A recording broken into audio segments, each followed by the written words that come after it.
Welcome to the Channeling Spirit Virtual Summit, a platform where we have invited Spirit to share messages, healings, and transmissions with all of us.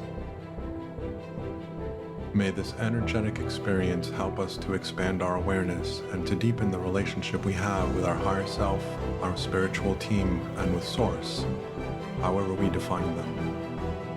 Thank you for being here and for taking part in this amazing journey.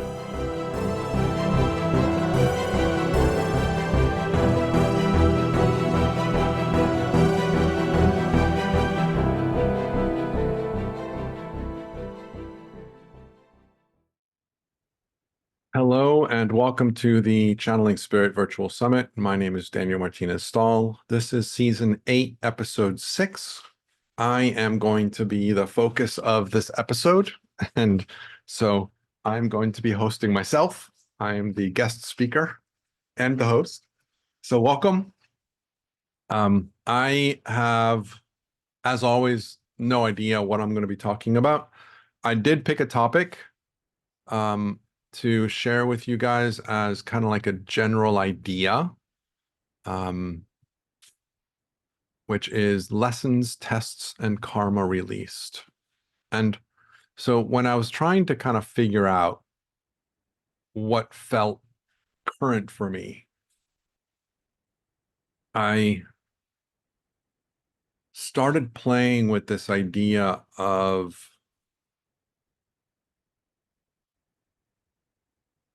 what was the biggest insight or lesson that I noticed in my recent past. And one of the things that I've been talking a lot about with people is this idea that came from the book that Sarah Landon and Mike Dooley wrote together, where Mike Dooley is interviewing the council. I always highlight things as I'm reading that stand out to me. And I read a sentence that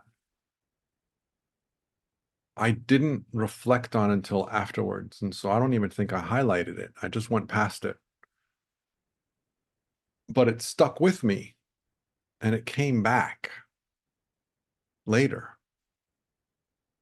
And that was the sentence that said something like, as long as you believe that you're here to experience lessons, you will have experiences that will feel like lessons. And as long as you believe that you're here to be tested, you're going to have experiences where you're going to feel like you're being tested. And it hit me so hard afterwards. Like I said, it came back afterwards. And I started really kind of reflecting on this.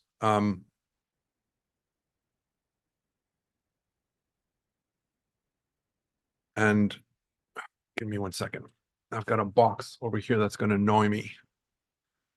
I'm just going to pause this recording for a second. So sorry about that. I was moving some things earlier and forgot to put them back down. So, like I was saying, this phrase came back to me afterwards when I was just doing whatever. After I stopped reading the book, a couple days later, a day later, I don't remember when it was. But I remember reading it.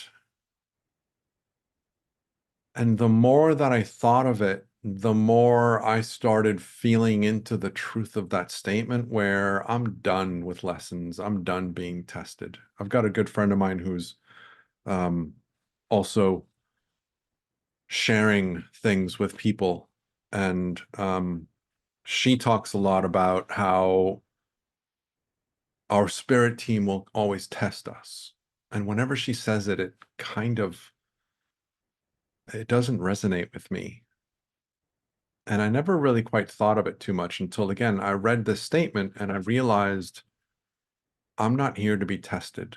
If anything, my higher self is the only one that would ever test me, to challenge me, to kind of see how I'm doing and see how I'm progressing. But again,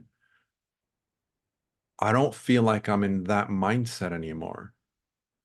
I am here to have different experiences, yes. I'm going to have experiences that will feel challenging, yes. I'm going to have experiences that will test me and to kind of give me evidence after the fact of how much I've progressed or how much I am still in progress. Yes, absolutely. But that's not why the reason I'm here. And there's another thing, the reason that I put karma into the mix is again because I had recently heard somebody say when I decided that that was a topic I want to talk about, I heard somebody talk about karmic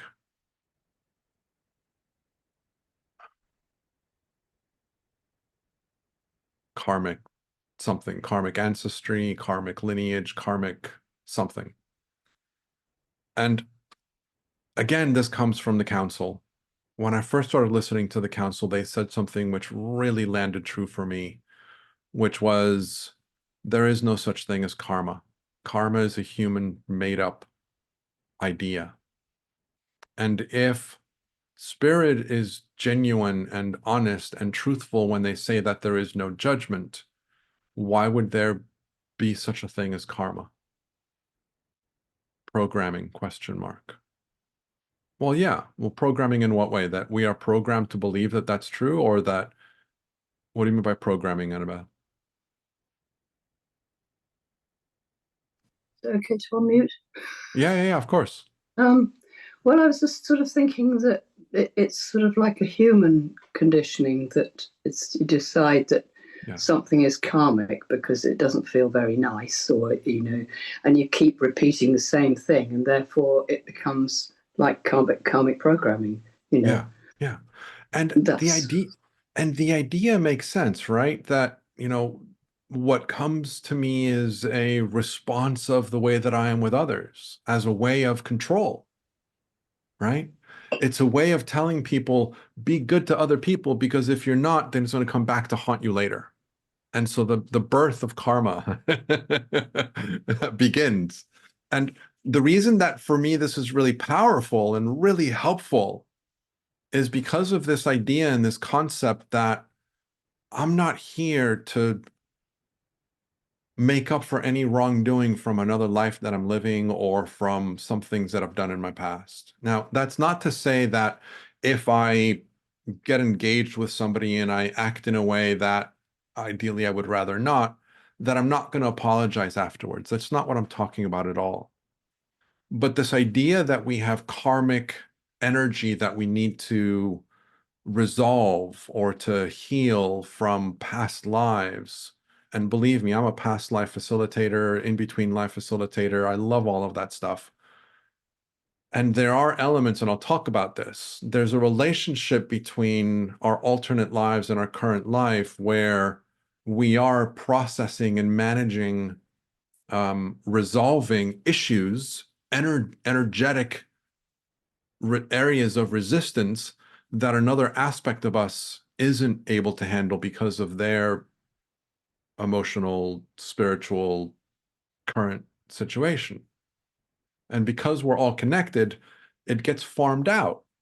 And so we have a variety of different lives that we're living that are all related to this current life, and we're all influencing each other. And so there's things that I am processing as Daniel and I'm working through that are helping another one of my lifetimes because for whatever the reason, their mindset, their programming, their situation doesn't allow for that.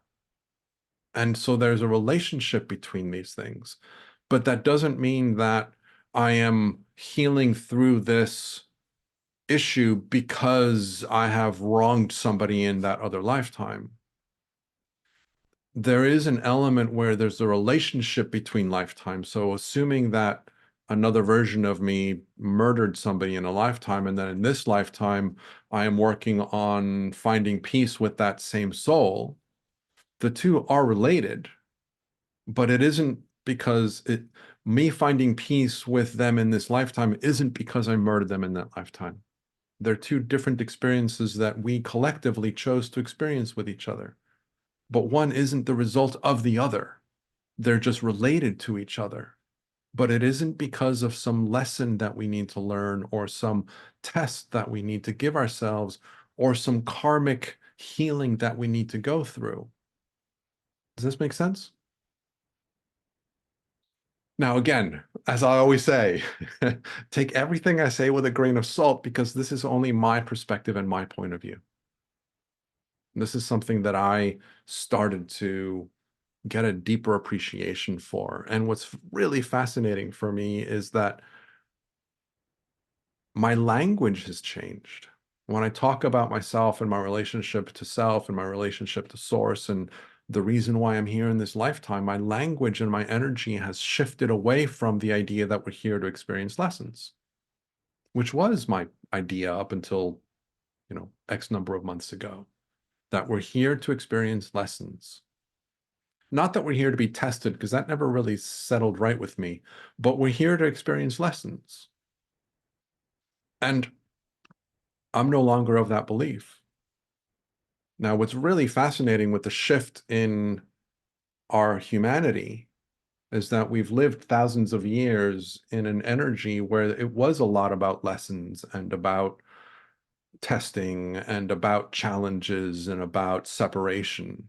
And we're now moving into an aspect of life within our human experience on Earth where we are moving into a space of connection, of oneness with who we are, therefore oneness with others, because we are all part of the same oneness. And so there's this shift in where we're going to. And there's no judgment if people want to continue playing with lessons and playing with tests. Absolutely no judgment. If that's what they want to do, that's great. I personally am done with them. That's it's no longer part of the way that I see my experience anymore. It's no longer the way that I want to see my experience anymore. I am ready for a different experience. I am ready to start living a life where I am choosing the quality of life that I want to live, and I am choosing the path that I want to take my life, not one that is predetermined for me. Though arguably that's another conversation, which is, yes, we all predetermine ideas, and agreements, what people call contracts. And again, for me in language, I don't like the word contract. It's too limiting. It's too legal. It's black and white. And I like the agreement, which has more flexibility in it. And so I talk about them as agreements. And so I have an agreement with Annabelle for her and I to meet in this context, potentially in this context, to have her help me expand and have me help her expand. We met in a business situation. We met at work. We met through friends. We met dancing. However it is that we came into each other's lives, we have an agreement to come into each other's lives to play and co-create together in different ways. Some of them are going to be challenging for one or the other, maybe, and maybe not. So, but do you see the difference in my language? I'm no longer here to experience a lesson with Annabelle or to work through karmic trauma with Annabelle or to resolve injuries or hurts or things from our past experiences. That's not why we're here. We're here to co-create together. We're here to play together. And some of that play may be chosen to be challenging for one or the other. And so this is what I wanted to kind of talk about and open up as a discussion. Um, so feel free, you guys, if you guys want to, raise your hand or want to have a conversation, want to bring something up, or if you want to bring something else up, I'm also very open to that too. I would love to try and channel for you guys at some point. As I mentioned in the earlier episode today, my channeling is a bit on the fritz. So I'm curious, given the energy of these events, given the connection that I fall into as I'm hosting these events, I'm curious to see if I'll be able to channel the way that I was channeling last season and before, or if I'm going to have another experience of, nope, nothing's coming through. Um, and so I'm curious to play with you guys on that. If you're, later on, just remind me because I might, depending on where we go in the conversation, I might get distracted. But open conversation to you guys. How does this resonate with you? Does this feel right? Do you like this? Mountain Mama, I am with you, Daniel. We have the paintbrush. I came to learn a whole bunch, get tested, and sacrifice myself to rid all my family lineage karma contracts. Did that, got 100%, completed all contracts. Yoo! Now I'm working on becoming a multimillionaire and live the best fantasy life I can imagine. Beautiful. Now, challenge, which I've heard other people do. Ready?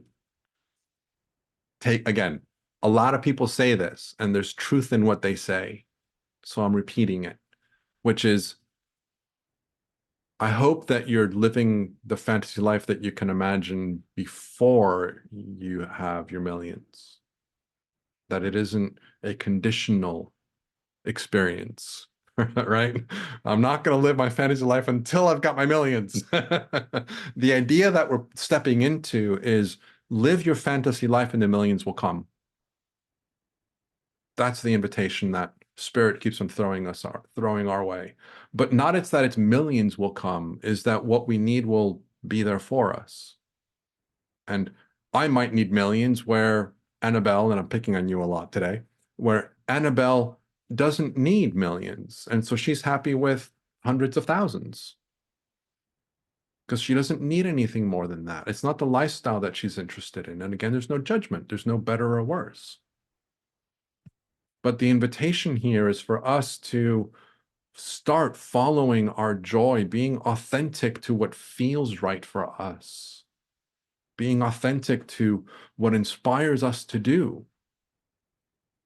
And from there, trust, believe, allow, recognize that there's a bigger system that's supporting you on the back end. And now for me, this is it's a trust fall, and I talk about it as a trust fall, right? I am trusting that I am letting go of my lack and limitation with regards to money, and that I'm going to continue doing the things that I enjoy doing with the hope, with the expectation, if you will, that I'm going to enjoy the free fall as I fall, but at the end of the fall, I'm going to get caught. And it is a free fall. It's a trust fall for me. I've talked about this in other episodes. At the moment, I have no income or very little income. I make less than $100 a month. And my savings are quickly running out. Maybe not so quickly. But it's been a really fascinating journey for me to play with this doubt, this question mark, this perception of lack and limitation with everything that I'm learning about the expansion that we're stepping into. It's a really interesting exploration to play with that aspect of, let me raise myself up because the camera is having a hard time finding me. So I keep going in and out of Zoom, out of focus. How did you manage to shift from the lessons to experience? Good question, Casey. For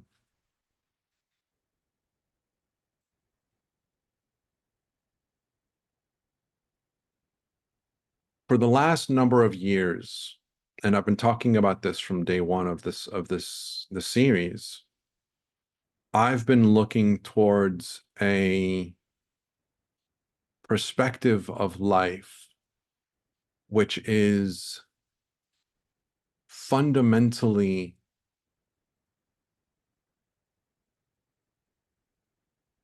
aware of the fact that I am the energy of all that is. And if I am the energy of all that is, what would I be in lack of?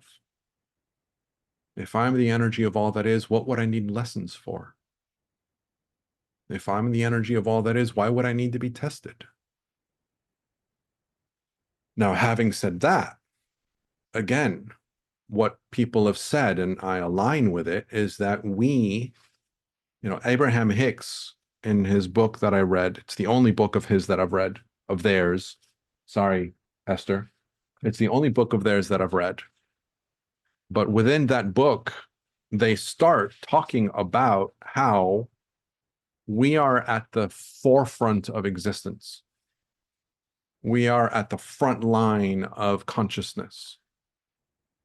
And what that means to me is that the way that I see it, and I have kind of a Michael Newton description of the afterlife, where we've got our soul family and our, our friends that are close to our soul family, which are in other pods that are nearby. And we've got our primary guide and we've got a senior guide, and there's a bit of a hierarchy structure, and it's all just a model.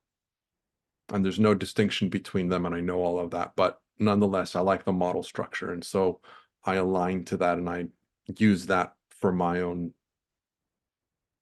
reflections and descriptions of things. Where was I going with this? Within the experience, I completely lost my track of my line of thought. Within the experience of the afterlife, we are playing in a space of, we are the, so let me kind of back up a little bit. There's source, right? Kind of like at the top of the pyramid.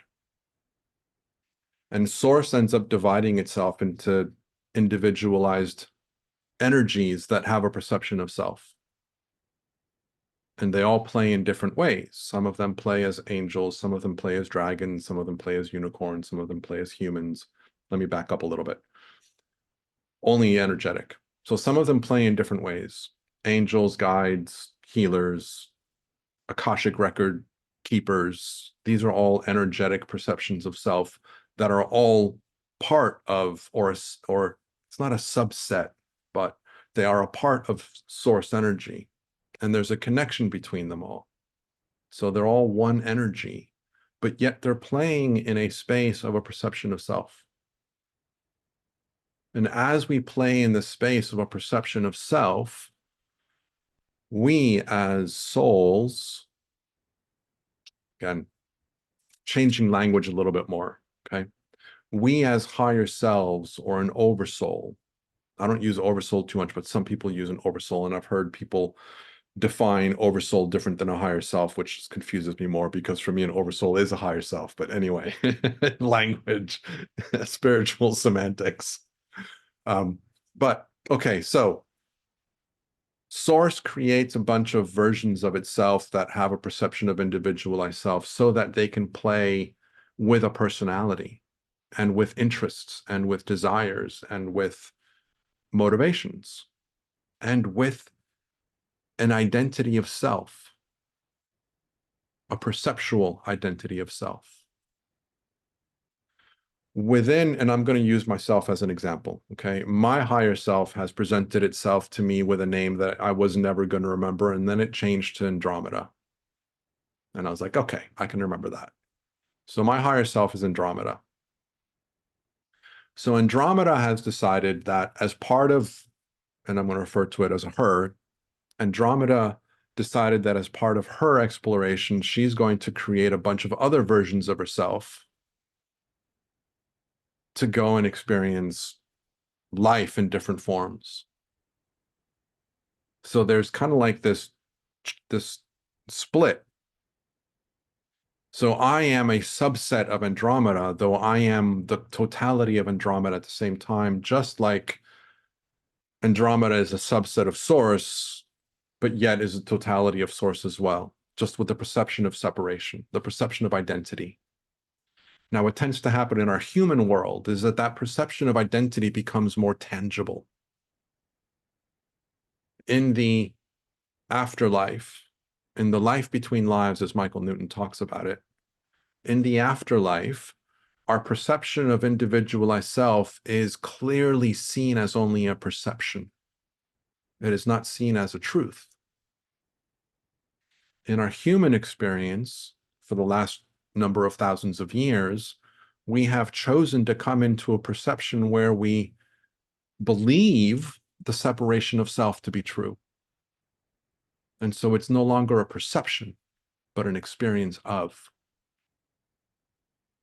And so our experience in humanity for the last number of thousands of years has been to play in an experience where we believe ourselves to be separate.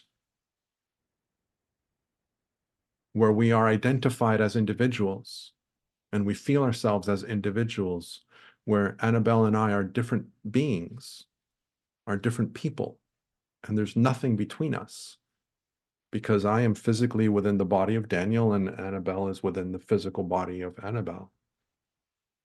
She's got her life and I've got my life, and that's it. Within the spirit world, what happens is that Annabelle's soul still has her perception of individualized self with her experiences that she's had and lived and is living. And I have my perception of individualized self with the experiences that I've had and am living or will live. But yet within that environment, I don't see myself as being separate than her. I just see myself as a different version of her. So the other day I was thinking about how people always say, oh, I'm different when I'm at work than when I'm at home. I'm different with certain friends than I am with other friends. And so these are different versions of ourselves that are still part of ourselves, right? Like me at work is still me, just like me at home is me, and me with my family is me, and me with my friends is me with my schoolmates is me, but they're all different versions of me. And so where we're in the spirit world, that's exactly what it's like. They're different versions of you that are playing as separate, but they're still versions of you. And this is the way that metaphorically kind of came to me to kind of describe and say, oh, yeah, that kind of makes sense. Hopefully that made sense. And so having this understanding of who we are as a perception of self. And when people talk about ego, again, I always talk about this. I've got an issue against the word ego because I feel it's used disparagingly and negatively towards our beautiful human. Ego is nothing more than our identity of self. That's what ego is. It's our identity of self.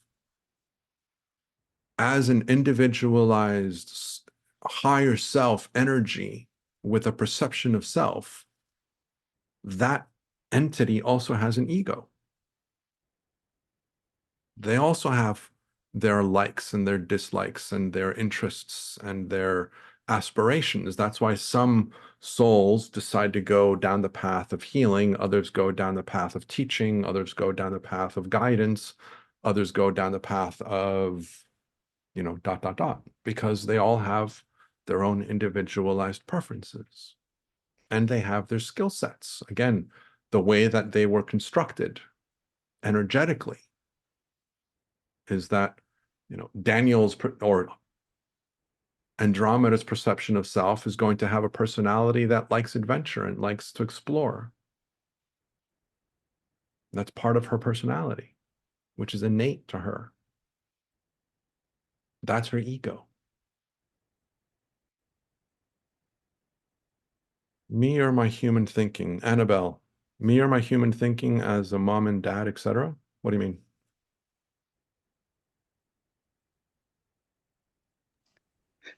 I've forgotten where I was now. You've put up said something else that's got me going.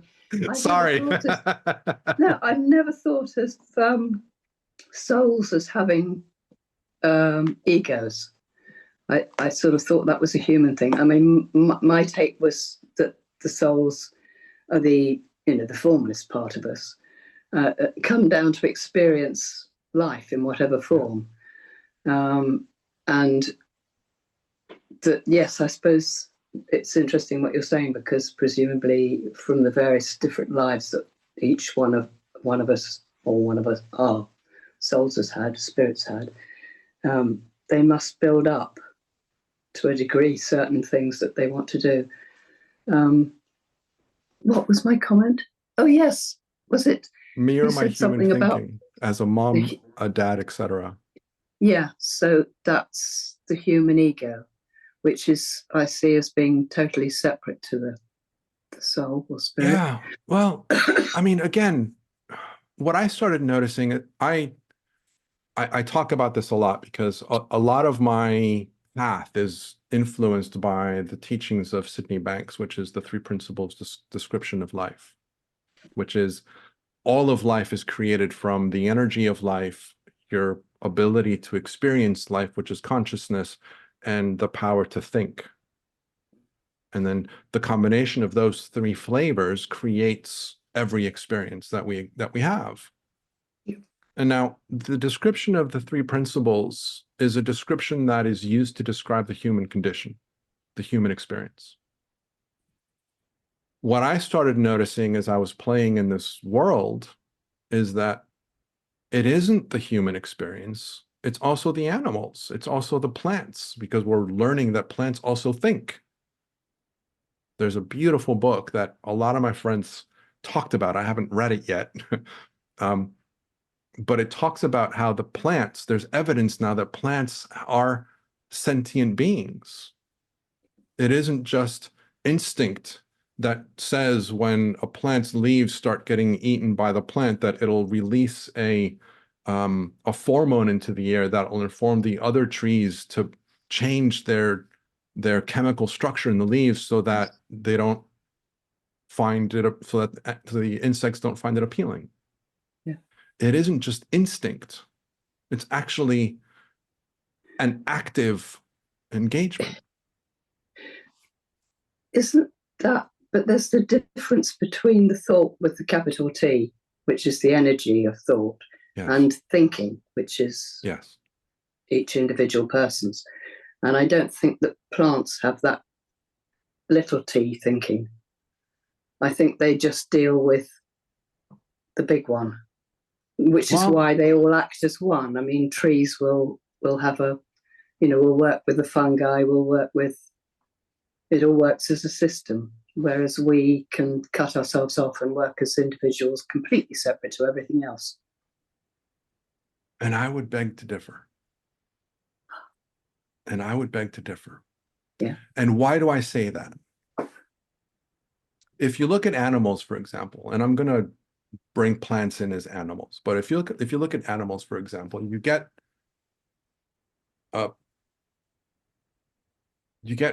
4 or 5 dogs that are all from the same birth, and they all have different personalities. Yeah. Right? Each dog has a separate personality. Why would we assume that plants don't have personalities just because they don't interact the way that animals do? Now, within the spiritual world, we come across the idea that a number of my friends will have conversations with plants. They will talk about how the trees have a voice and a personality. I spoke to that tree speaking to me, but it's that specific tree that I'm speaking to. It's not the forest that they're speaking to. It's an individual tree that they're having a conversation with. Now, there are experiences where I've had friends of mine channel the collective of redwoods. So they're channeling a collective energy of the redwoods, just like they would channel the collective energy of elephants or of kittens, right? But there are also experiences of people that communicate with the natural world where they have individual conversations with different trees. And so I am of the belief that trees, just like animals, have their individual soul that has chosen to experience the life of a tree. Now, none of the people that I've worked with have ever jumped into the lifetime of a rock, but I have people that I've worked with who are colleagues of mine that play in this space, who have given me examples of people that are jumping into alternate lives and they find themselves into a rock. And they're like, what the hell do I do? How do I talk to them? They're a rock. And my response was, it's no different. So how do you transition out of the life of a rock? No different than you would a human. You go to the last day of their lifetime within that form. And so for me, living the life as a rock, or living your life as a human, or as a plant, or as an animal, is just a different experience of a living form. And now rocks, people say, well, that's not a sentient being, it's not alive. Well, it's not alive in the sense of, you know, that we would assume as a mammal would be. But again, you talk to people that connect with the natural world, and they talk about how they have conversations with different rocks. And so for me, there's an aspect where anything that exists has a soul assignment, if you will, that is working with that entity. Now, a mountain has a soul that's working with the mountain, which is a collective of all of the individual things that are on that mountain. Just like Gaia isn't on her own. You realize this? You are Gaia. You are on Gaia. You are the energy of Gaia. You are just like the stone on the mountain. You are still part of the mountain. You are the collective of the mountain, just like you are the collective of Gaia. And so when we start to explore this idea of everything is consciousness, now this blew my mind, right? I'm listening to Sydney Banks talk about whatever he's talking about, and he mentions that we're all connected, that we're all part of the oneness that we are. And I am thinking, well, of the three principles, the intelligence of life is clearly what he's going to talk about. And he said, we are all connected via consciousness. And it blew my mind. Because then I started thinking, wait, if everything is connected via consciousness, that means everything has to have consciousness, which means the mountain has to have consciousness. The grain of sand needs to have consciousness. Now, what tends to separate the experiences, again, from what I've learned, what I've picked up on from conversations with spirit through channels, is that there are beings that are not conscious of themselves. And so insects, for example, have consciousness, but their experience as an insect isn't one where they say to themselves, ooh, I'm conscious of being an insect. Does that make sense? And so there are experiences of consciousness where in some forms of consciousness, that level of consciousness is quote unquote intelligent of itself.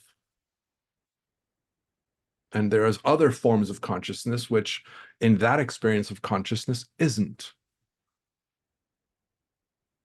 And it isn't, again, about, better or worse. It's just different. Now, there's some people that will say that when we begin to live into human bodies, we will never go back to being in animal bodies. And I don't agree with that. Because why would it be any different? It's just a different experience. Like I've heard spirit talk about, in answers to the people question, why am I so connected with my beautiful dog? Well, that dog is your soulmate that decided to come into this life as a dog. And I've heard that from a number of situations. It isn't just one isolated comment that I heard it. I've heard it a few times. And so if we can choose to come back into animal forms, why wouldn't we? Again, I've heard somebody in spirit form say that they are friends with an energy that loves to come back as a butterfly. And they always come back to play in butterflies. Why wouldn't we do that? Why wouldn't we want to do that? Now, naturally, the experience of energy as a butterfly is different than the experience of energy as a human. And so that can be misunderstood into the belief that once you are playing in the energy of human, it's no longer necessary to go into the other experiences, or you no longer need to, or no longer can, because the energy of human is so different from the others. Well, it's true.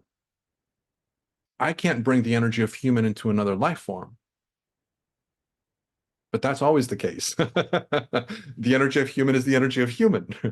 right? Just like we recognize that we can live in alternate universes and in alternate planets as higher vibrational beings, but yet we're coming into this human form where we're a lower vibrational being. So if we can go higher, why can't we go quote unquote lower? And so I know that this is a really long discussion to your comment about plants. There is probably a more of a collective energy in the plants, but you look at fish, right? Or you look at birds that are flying in a mass, they move as one. They don't crash into each other, right? How can they not crash into each other? Because they have a connection of the oneness of the whole and the relationship between themselves and their neighbor. And energetically, they can feel it. And the fish, you can see it when they swim, right? They know what's happening and they move as one. It's amazing to look at. There's an energetic knowing of what's around them, of the connection that they have with each other. We as humans have that capacity too. We've just, over the last thousands of years, have chosen to turn that off or to disconnect from it. And we're now in a position where we're beginning to turn that back on. We're now going back into an era in our human experience on this beautiful planet where we're moving away from the idea of lack and limitation and separation. And we're moving back into a knowing that we are the creators of anything we want to create. And we are literally in that phase where the old energy is still active and the new energy is active too, but we're in that overlap. And this is what each one of us is doing. This is referred to as the bridge. I've heard it called before. The bridge between both energies. We are the bridge right now, right? The new generations that are being born are not being born with the mentality of the old energy. They're being born with the mentality of the new energy. And people talk about it all the time. People talk about it with their grandkids and with their kids. They're different. And so eventually we're all going to die out. And everybody that's being born after us will be born in the new energy. But again, part of what we are here to do is to help shift that energy to make it easier for the new generations to acclimate to the new energy that needs to support them in the environment that they're in. Because again, it's not separate. It isn't just as easy as, well, let's just kill off all of the humans that exist right now and bring in all of the new humans and be done with it. There's a transitional period where the energy needs to shift away from and towards. So energy can't be stopped. Energy is always evolving. And so this is what we're playing with. There's a couple comments in here. I want to kind of come back to this. At one point, I felt like a murderer eating fruits and vegetables. Absolutely. Absolutely. Right? I read a book the other day that was talking about we're going to go into an experience of harmlessness where we're no longer going to be eating animals and animals aren't going to be eating each other. And then I thought, well, what about plants? Aren't they alive too? Aren't we harming the plants when we eat them? And so there's an element here as well where, I was joking with Genova last session. I can no longer watch nature programs on TV because my mom doesn't like the animals eating each other. The animals eat each other because it's part of the whole system. There's a balance between the systems. And this was proven with Yellowstone. When the wolves were taken out of the environment, there was chaos with all of the other ecological structure because there was an imbalance. As soon as the wolves came back into Yellowstone, there was less elk and those types of animals, and they were also less comfortable hanging out in the watering and the riversides. And so what was happening was that because there was no wolves, they were comfortable grazing at ease, and they would go by the riverside and they would eat all of the grass by the river. And when they ate all of the grass by the river, it would create erosion because the roots of the grass were no longer holding the dirt in place. And so the rivers were eroding because there were no wolves. Can you believe that? Isn't that amazing? The rivers were eroding because the wolves were taken out of that environment. And so there's a natural balance in nature. There's a natural balance in the way that the intelligence of life has created itself, and we are part of that natural balance. We're not the smartest creatures on this planet, though many of us would like to believe that we are. We're not the smartest beings on this planet. And so we have our role to play on this planet too. Now, to your comment, Carly, about murdering fruits and vegetables as being no different than murdering animals. Again, the way that the council talks about this is that the animals and plants that have come onto this planet as substance for us or for other animals and for other beings, that is the life that they have chosen on purpose to support the ecology of the planet. And so all of the animals that are in farms right now that are about to get slaughtered and put into packaging material to be sold at the supermarket, they all chose that life in order to give substance to people. That's the life they chose. And just like the plants that are sacrificing themselves for our energy, it's the life that they chose in order to help us. So anyway, let's see where are we? Communications at the conscious level of the being. I was asked about this yesterday by a medical professional. I tried to explain to him the concept of animism, that consciousness permeates everything. Oh, is that what that means? I've been vegan, but I had the impression that if animals weren't cultivated for food production, they might not get to exist. Okay, so kind of playing in this whole space, right? One of the things that the council talks about is that we will evolve into a culture where we are humanely working with the animals as part of our food, as well as the nuts and as well as the bees and as well as the plants and as well as the fruits, right? We are working towards it, and that there's more consciousness around this than there has ever been before on the planet, which is a sign that this is a work in progress. We are going there. We are getting there. And there are farms, and people, you start seeing some advertisements even on TV of farms that are humanely raising their chickens or their livestock, their milking cows, with a lot of gratitude and a lot of appreciation for what they are doing. And so you can actively choose to buy the products of these farms. So there's a really nice kind of balance there of supporting that which you believe to be aligned with who you want to live and how you want to live. But again, if being vegan aligns with you, again, there's no judgment. It's not a right or wrong thing. If being vegetarian aligns with you, I know one of my teachers by force has to be vegetarian and in many cases vegan because her body doesn't react well to protein, animal protein. So she's allergic to animal protein. Her body reacts very negatively to it. And so she doesn't eat it. So again, no judgment either way, but it's nice to know that at the higher perspective, those that are choosing to be mistreated for our food know that that's the life that they're choosing in order to support humanity the way that we need to be supported. And again, it's a reciprocal thing energetically. I keep on talking and I'm not reading, so I'm behind you guys.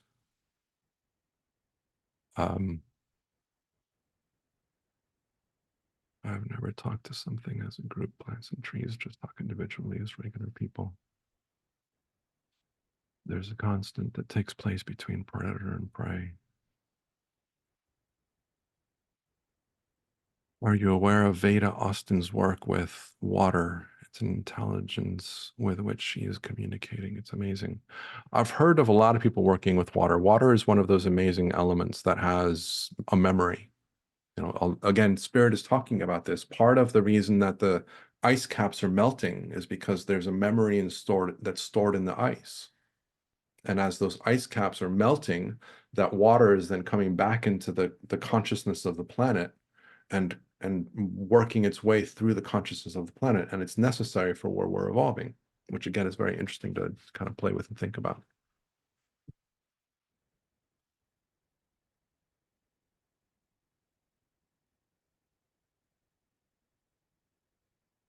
Yeah.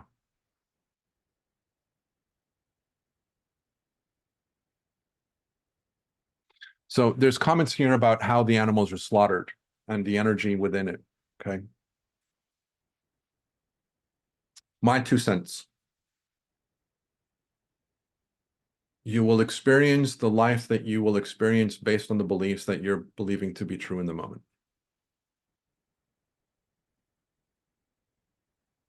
One of the things that a friend of mine does whenever she's preparing any meal is she infuses it with loving Reiki energy, the energy of life, to help, quote unquote, cleanse that meal from any other energy that might have been attributed to it throughout the processing and the production of it. And so she cleanses the energy before any meal, regardless of how it was sourced. Even if it comes out of her garden, she still cleanses it before she's preparing it as a gratitude, as a ceremonial process of gratitude for the substance and the energy that she's going to be consuming, and also to help elevate the energy of that to the highest vibration so that her body reacts to it even better. Does that make sense? Regardless of how it's sourced, regardless of how it was processed. And so, yes, there's a lot of people that will talk about how the energy of the animal when it's killed will be reflected in the meat.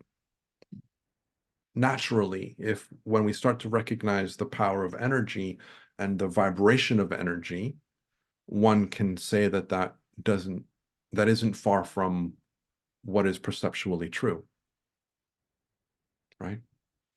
Now, what I am proposing is to go beyond that. Take that to another step, where if you are the energy of life itself, what would you need protection from, regardless of how the animal was killed? And if you are the energy of life itself, you can help to cleanse whatever energy might not be in agreement with you before you consume it as a ceremonial process of gratitude. You know, the Native Americans are known for the gratitude that they bestow to the animals that they kill. They use every part of the animal, or they try to, in honor of the animal sacrifice. So there's a gratitude that's given for the food. My mother is pretty obsessive with certain things, and so I measure everything that she eats based on grams. And my ceremony is that I make sure that all the grams are derivative of 3. And so she has 60 grams of this and 120 grams of that and 45 grams of that. And I will literally pull out little tiny pieces that are insignificant to bring it from 56 to 50, sorry, from 46 to 45. Or I will put in insignificant amounts to make sure that it is that number. And for me, I'm doing this as a way of a ceremony, an appreciation, and an energetic gratitude by aligning the mass of the food to the numbers that the universe is made from. The universe is made from 369. People have said this a number of times. And so I play with the numbers 3 a lot. And so for me, that's what I do, is with my mother's food, I measure everything so that it is in a derivative of 3.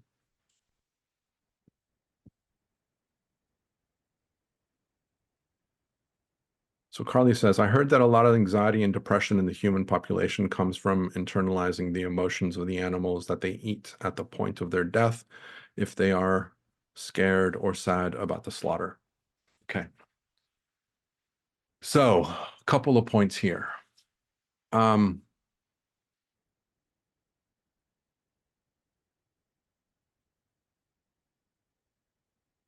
Kahn, I've listened to him a few times. I listened to him a few times a little while ago, and I haven't listened to him since then. But nonetheless, I heard him say something that really aligned to me,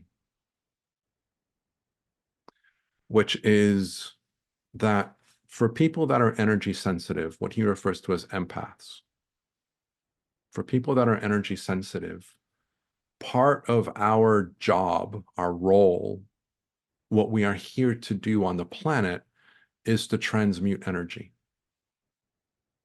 is to shift the energy into something of a higher vibration. And so people that are empaths are sensing and perceiving and experiencing the energy of others as they walk through it, as they eat it.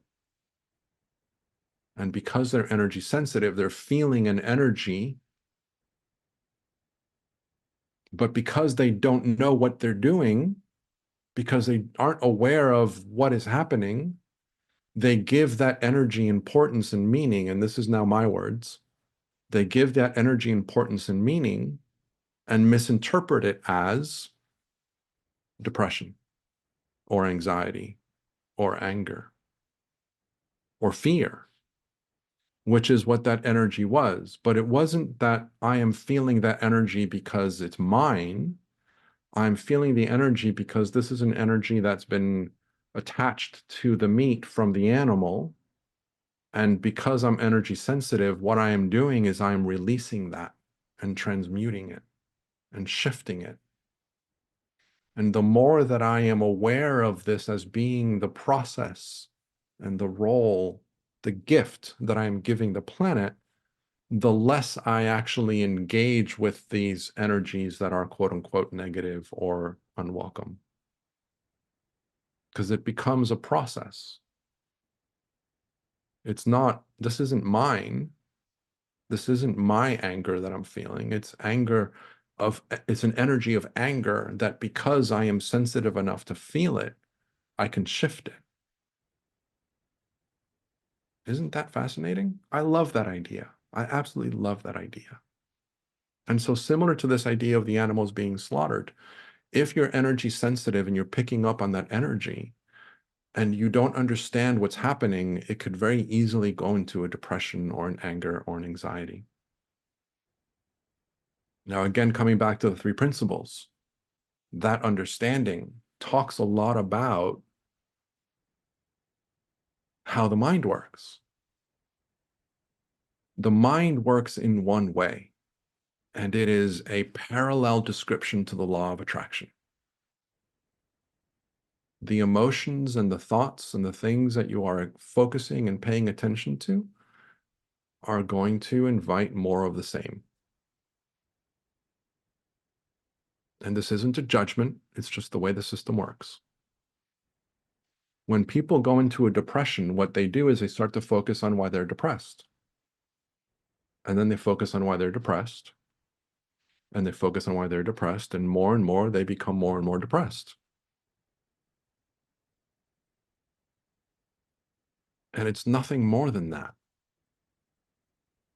Now, there are chemical balances that come into play and all of that description and all of that, which I could also, give my 2 cents about. But our emotions are a reflection of the energy of thought that we are living with or experiencing in that moment. And this is the energy of thought, not your personal thinking, not your personal thoughts, not what you're thinking about, but the energy of thought that is within your experience is working with the energy of consciousness, and together they are creating your emotion. And what you feel is that energy of thought being translated into an emotion, into a feeling, so that you can perceive that thought, that energy of thought. Understanding how the system works also gives us a lot of empowerment in recognizing the role that we play in the creation of our personal thinking. So there's a phrase which I've heard other people within the community say the exact same thing, though I was saying it before I read it. So I don't feel like I'm plagiarizing them, but I have heard other people say the exact same words. You cannot control the thoughts that come to you, but you do have a very strong influence on the thinking you have about those thoughts. And so as you walk into an energy field that's filled with anger, you feel the anger. This is a thought that came to you, so to speak, right? Metaphorically speaking. And what people that are empaths are taught is to be able to recognize what's their energy and what isn't, so that they can recognize, oh, this isn't my energy, this isn't my emotion, and so I can let that go. I can release it. As opposed to taking it on as their own and then, living with it and experiencing it as their own and having the repercussions of that. And so when you understand that thoughts will come to you that are outside of your control, thought is a constant stream. You can never turn off thought, no matter what anybody says. You can never turn off thought. You cannot experience anything without the power of thought. If you are sitting with a silent mind, experiencing the presence of presence, that presence of presence can only be experienced by the thought of presence that is felt through the quiet mind of presence. It's still the thought. It's just a different form of thought. It's not the noise in the head thinking, but it's still the same energy.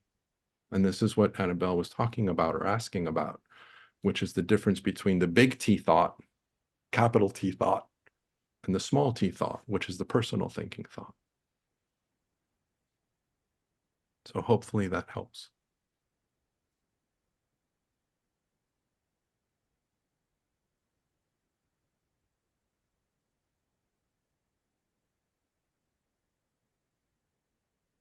So Carly's saying, I used to live with someone who thought he was an ethical consumer because he was a vegetarian and bought vintage clothing and was highly critical of fast fashion or anything less than fair trade, but could see no conflict in his choice in consuming cocaine. That's actually quite funny. Although Shane, I don't know what that is, may not be the most admirable company in the terms of its operations, but at least no one gets beheaded in the supply chain. That's really cute. That's really funny. It's all arbitrary. They're all different beliefs, and those beliefs are lines in the sand. But it's nothing more than a line in the sand. It's a line that we've drawn as a definition of something, right? And so I can live very ethically consuming the things that I feel are unjust by not doing them. But because if somebody gets beheaded through the process of the cocaine pipeline, that's their choice. That's okay. And that's a line that I've drawn. Now, one of the things, again, that I've learned from the council, Sarah Lana and the council, is this idea that when we put ourselves in a position to believe we know what somebody else's path should be or is, we are the ones that suffer. Yeah. Yes. right? Yeah. And that one took me a while. I mean, I got it from the first time that I heard it, but it took me a while to really kind of feel into the truth of that. Because if you knew me 10 years ago, I would have been telling you, you got to learn about the three principles. Let me talk to you about them, because these will change your life. They're revolutionary in this understanding, and it is transformative. I have to talk to you about them. And I would be very much kind of, in your face about it. Because if you knew what I knew, your life would be better, was my idea. Because my life became better when I learned what I learned. And so if you knew what I knew, your life would be better. And so let me talk to you about it, because I believe your life can be better. Who's for me to say what life you should be living? Who's it me to say? Who's it for me to say that my understanding of life that I got from the three principles is going to be as valuable to you as it was to me? Exactly. Right? So I shifted, and this idea was instrumental in me shifting that, was this recognition that as long as I believe that I know what somebody else's life should be, I'm the one that suffers. And I was like, oh my God, that's so true. And this is the same for animals. If Yeah. you believe that you know what's right for an animal's life to be, you're the one that suffers. The animal that is in a farm that's about to be butchered and killed in inhumane ways, we are assigning our judgment to that, and we are the ones that get upset. Yeah. That's not to say that the treatment of animals shouldn't be different, but it's to say that when I focus on the idea that I believe someone else's experience should be different than it is because of my ideas and my judgments, I'm the one that feels the effect of that. Very interesting, again, to expand that out into the way that we interact with our family, our friends. Yeah. So hopefully this has been helpful, guys. Wow. Yes. Yeah. Mm. So Marge, you know that you're unmuted, right? Oh shit. Well, I mean, I'm sorry. That's okay. It's nice to have you, speaking out loud. Oh, that was cute.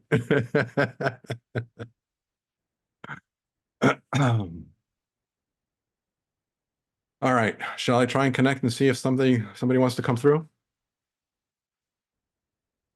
No worries, Marge. All good. All right. Let me see if anybody wants to come through and play.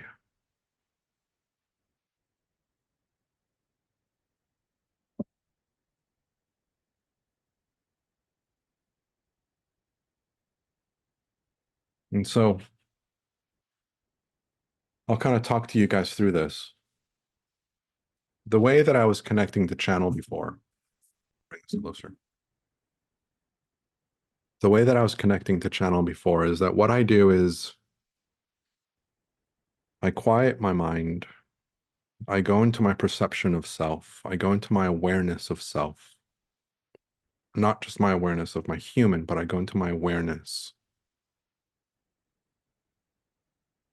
And I play within that space where I become curious. And the best way that I can describe this is of what energies are around me that aren't my own. And I can't describe that any differently than that, because it's not as linear as that.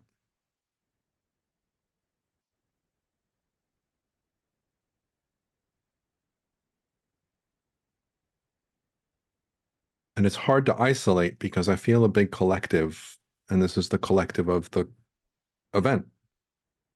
The first couple seasons that I did this, I would channel the collective. Let me see if Yeshua is always with me, so I can always say that Yeshua is there, but I don't feel him as closely or as clearly as I have in the past. Michael is always there, and Lucifer, who's also there. And if you missed the first episode of the season, I keep on talking about Lucifer this season because he channeled through Kiara at the beginning of the season. Lucifer works very closely with Michael. They work very closely together. Lucifer is the bringer of light, and he is the shower of truth. And his name, his persona has been misinterpreted by humans for reasons of control. That's me saying.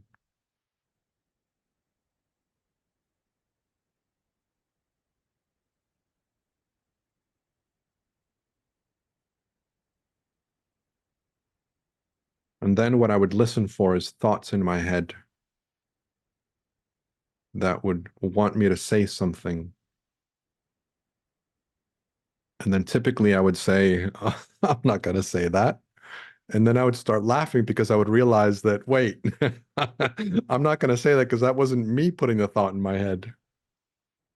It's a thought that I would receive to say, to speak. And so they would speak to my consciousness by plugging me with thoughts to say. It's the best way that I can describe it.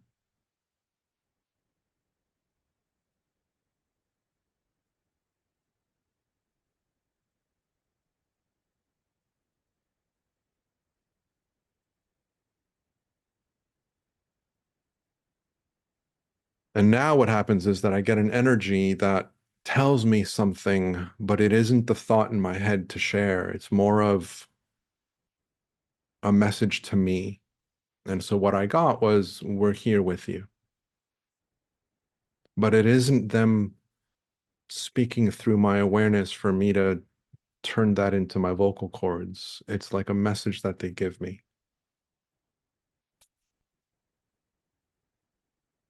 And I'm under the impression that my channeling is shifting, and this is why I am unable to channel the way that I was channeling, which I spoke a little bit about in the earlier episode.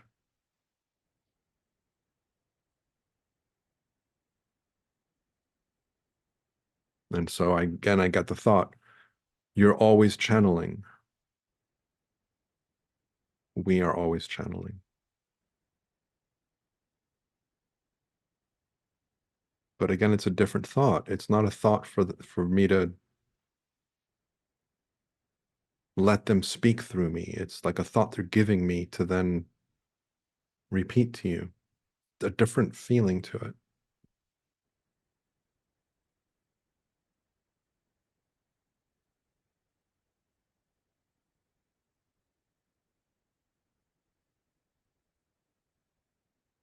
We are not going to speak to you and through you the way that you were doing it before. Again, is a thought that came to me. It's not me allowing them to say it through me.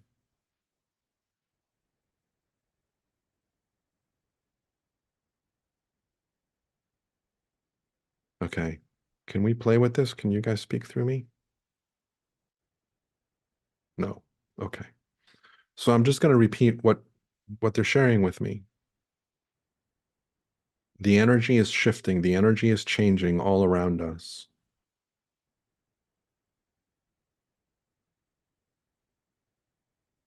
They're helping me individually to shift with that energy so that, you see, it's so hard because I don't have that stream of thought to continue with it.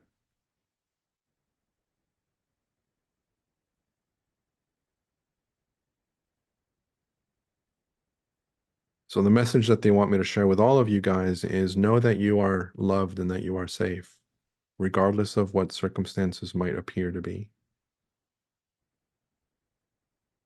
The circumstances are experiences.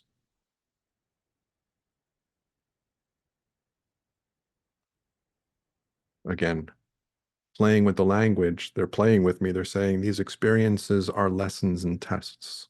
And then they laugh. Very helpful, guys. You're contradicting my whole point.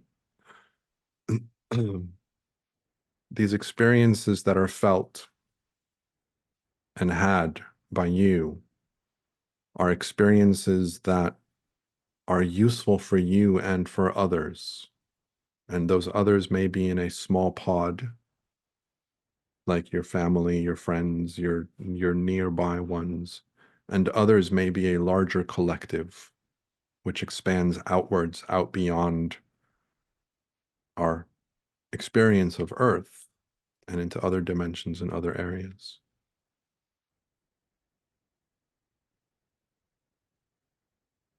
Know that you are loved.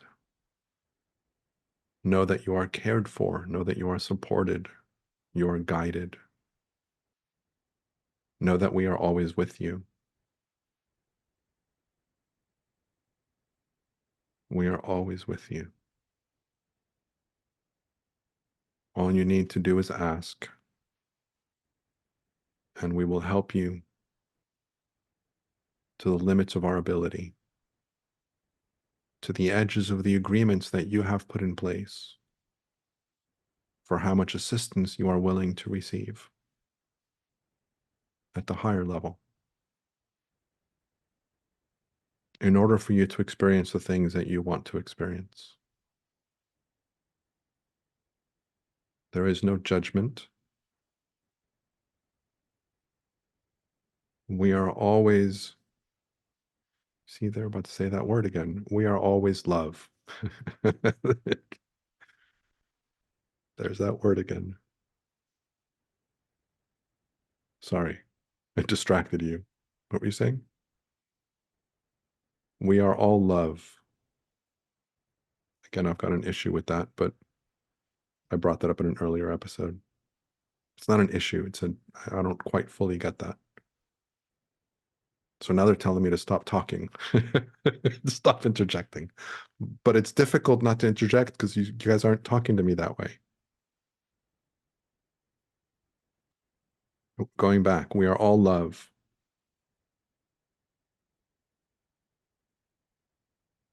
They want me to repeat that we are always here with you. There's more support beneath, beside, behind, around, and above you than you will ever be able to appreciate as a human. Just know that it's there. Know that you are always, know that you are never alone.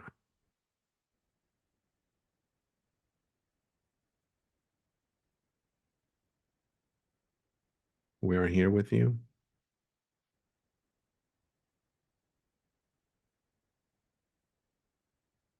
And then they're thanking me, and I guess that's it. So it's a different channeling for me. Like it's not like it's not like they're channeling through my vocal cords. They're telling me something to then repeat. So it's interesting. It's a new evolution for my channeling.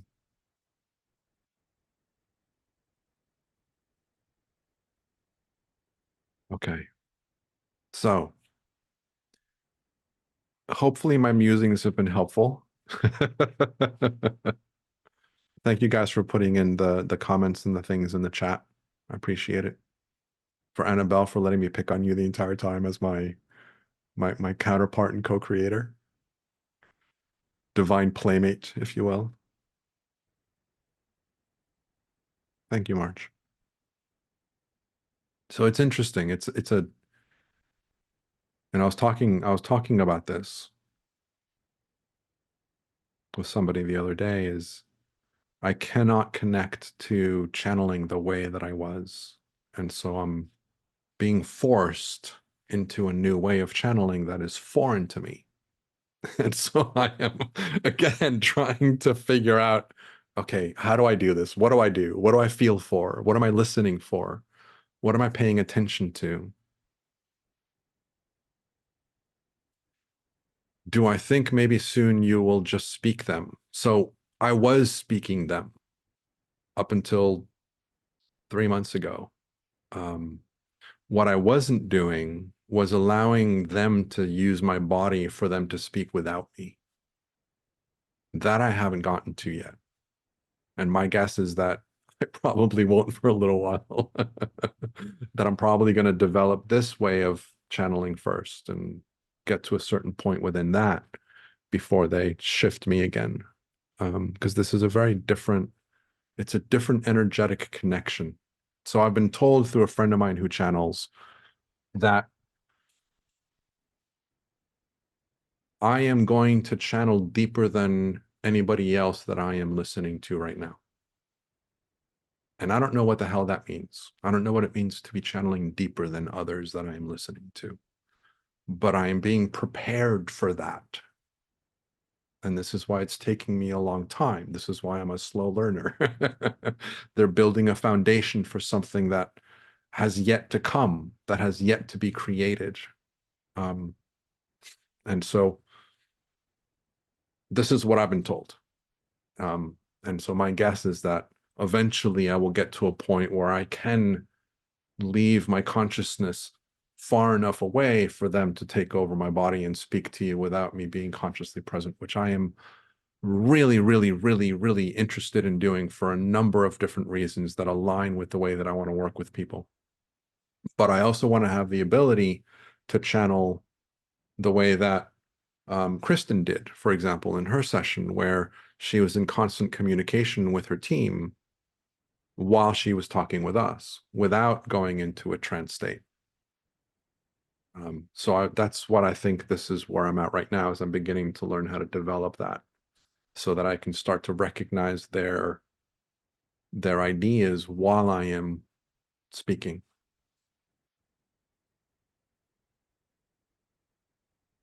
Thanks, Pamela. I appreciate it. Yeah, it's part of the journey. So the other big lesson for me, speaking of big lessons, the other big lesson for me last year was this idea that, again, I reference the council a lot. I like the way that they present things, and I get a lot of insights as a result of me listening to them.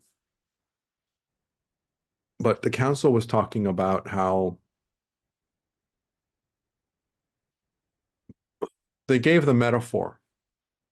If, say, for example, you're manifesting a big house and you're working on manifesting a big house, and eventually that manifestation comes in to reality and you walk through the door of that big house, what's going to be really interesting for you to recognize is that the house becomes meaningless.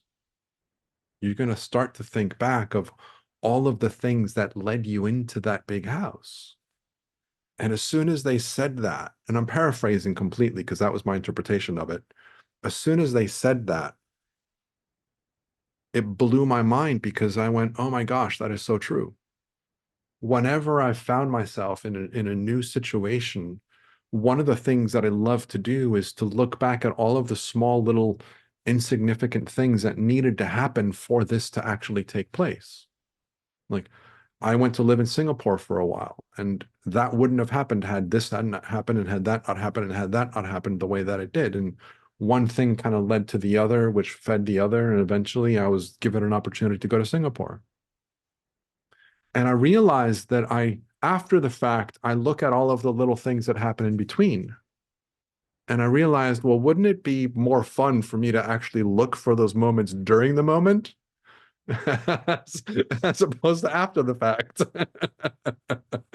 And that was a big kind of a big aha moment for me with regards to my desire to get to channeling the way that I want to channel, is to really enjoy the journey. Because it's not about the outcome, it's about the journey. And we've heard that 1,000,002 times. And gosh, that became so evident to me with that metaphor that when you get into the big house isn't what you're focused on. You start paying attention to everything that led to it and all the divine intervention, all of the little gifts, all of the things that people that you met that led to, and it's the whole path that you start paying attention to. And I was like, that is so true. So true.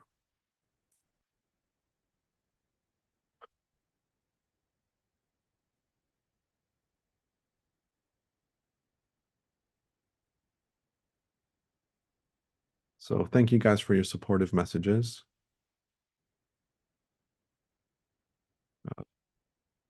Yes, the journey, not the destination. Yeah. All of the magic is the blessings. Easier said than done for me, because again, I had this idea that You know, I want this to be a certain way, and I want it now, and I'm focused on getting it, right? And this is what I want, and this is what I want, and this is what I want.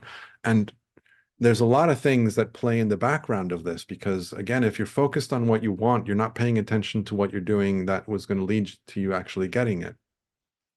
And if you keep on focusing on what you want in that way of, I don't have it yet, I don't have it yet, I don't have it yet, you innocently keep on pushing it out.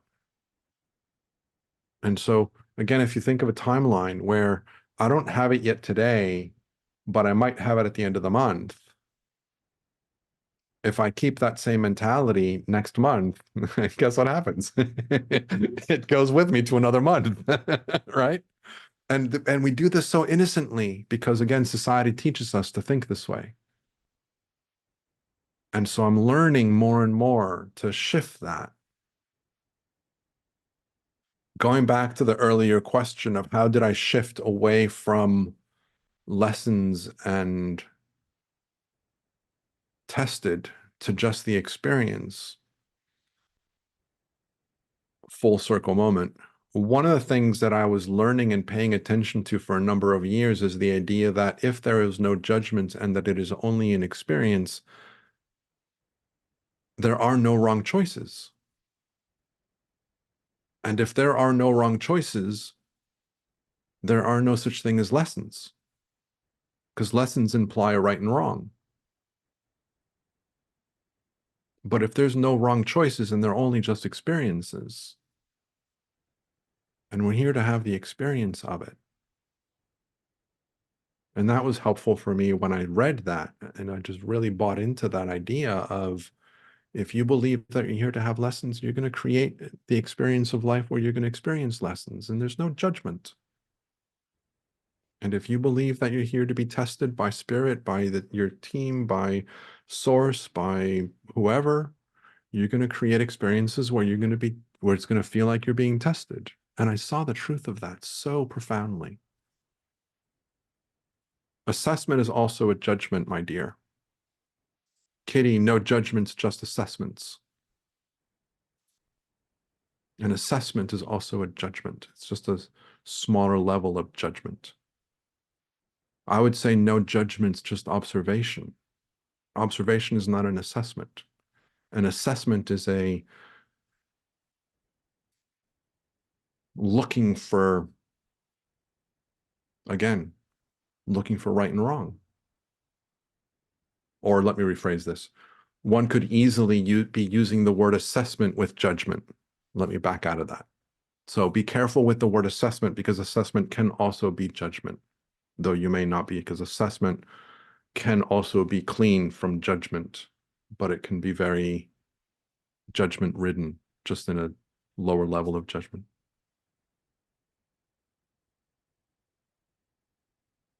Yeah. So anyway, as I love to play with you and challenge you, Kitty, play with the word assessment and to see if there's any smaller level of judgment within assessment. You know, I would prefer the word observation to that, because observation is neutral. An assessor, for example, the profession, an assessor, is someone that looks at wrongdoing. They go into a company and they assess what the company is doing to determine what they're doing right and what they're doing wrong. So it's very easy to align the word assessment with judgment unconsciously. And so I would invite you to play with the word observation.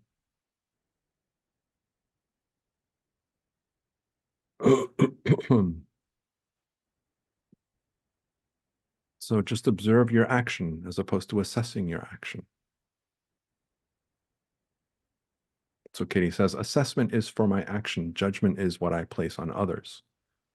Yeah, it's a softer judgment for yourself, or potentially a softer judgment, which is what I'm inviting you to play with. Anyway, so we are at the end of time officially, but anybody have any questions or comments or anything else that you guys want to bring up?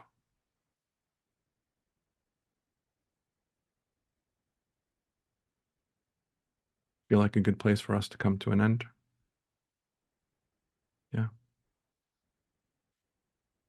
Okay. So if you want to work with me, you can work with me on a number of different ways. We can do private one-on-one conversations where we go back and forth and talk about these topics. You bring up the things that you're working on, I'll share my 2 cents, and we'll go back and forth.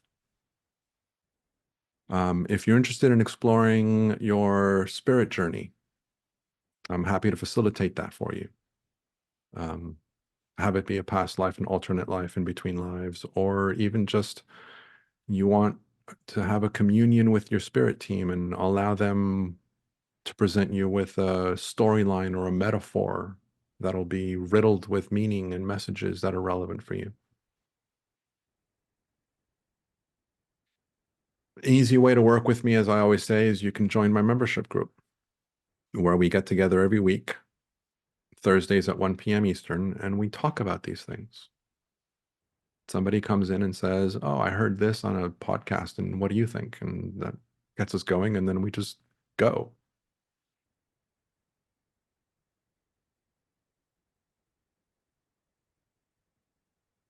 For the special offer invitation that I have for you guys this season are the spirit journeys, if I remember correctly. Oh, no, I didn't do the spirit journeys, did I? I did a package. Let me see what I'm offering. I think I did the package, which is 3 spiritual development sessions followed by a spirit journey. So it's a package. So it's a 4-session package where we would have 3 one-on-one conversations about your spiritual journey. What are you working on? I'll share my thoughts and my experiences, my ideas that will hopefully awaken something in you. And after 3 of those, we will go in and have a conversation with your spirit team, however they want to present it. Have it be a past life, alternate life, aspects of the afterlife, a metaphoric journey. They're the ones that decide that. We can go in with an idea or an intention, but ultimately they're the ones that they'll do what they want to do. And I give them that permission. I give them that flexibility. So I am starting a new podcast. I'm working on that right now. And I'm going to create some courses with others to offer as part of the backbone or the back support of that podcast. That's being worked on right now. And this Channeling Spirit Virtual Summit platform will continue, but I will rename it to Spirit with Love. The Spirit with Love Virtual Summit. And I'm also planning on doing other gatherings that will be similar to this, but we'll have a different arrangement. But that's still all up in the air.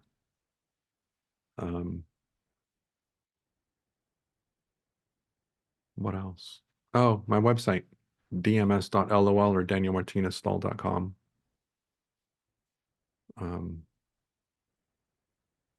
A friend of mine hates LOL.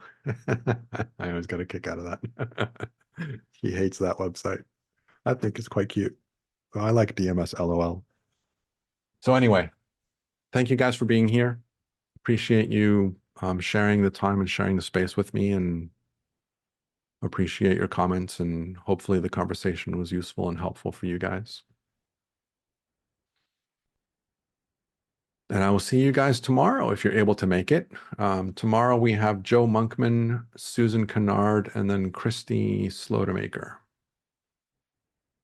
So excellent. So thank you guys. I will love you and leave you for now, and I'll hopefully see most of you again tomorrow. And for those of you that are listening to the recording or the replays, thank you for being here as well. Check out the other episodes. If nothing else, I will leave you guys as always with being spirit, being human, and simply being from love. And I will see you guys tomorrow. Bye-bye.